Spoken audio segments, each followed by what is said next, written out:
ever said the words, "It'll just be faster if I just do it all by myself"? While working with your executive assistant, you aren't really failing at delegating. You might just be thinking or just doing it the wrong way. Now, most entrepreneurs like yourself are just treating their executive assistant like a human to-do list. You do this, these are things you need to do today, these are things you need to do every single week, every month. And trust me, I have been there. And in the last 6 years of running my executive assistant agency, I have seen so many people make these delegating mistakes that I don't want you to make. Because essentially what's happening is you are still managing your assistant and you're not giving them a lot of free space to be able to do what they actually needed to do and what you hired them for. And basically it boils down to you're giving your assistant a lot of tasks, but not the full picture of what the outcome actually is. Now I call this the task trap of essentially you are having to give your assistant tasks of different things that you're doing in a day. You're just throwing things into the wind and seeing what sticks.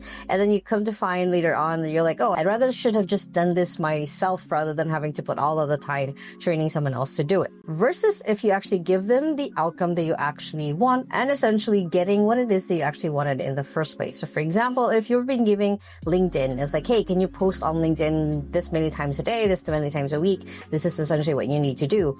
Versus if you gave them the outcome of, I want our LinkedIn to create 3 inbound leads a week, basically people asking about what we do. That gives your assistant a direction rather than just the next step. When you assign outcomes instead of tasks, you're assigning or essentially outsourcing the thinking part of it. Is you're giving them the goal of like, hey, this is what I want. I want you to focus on making sure that this actually gets done.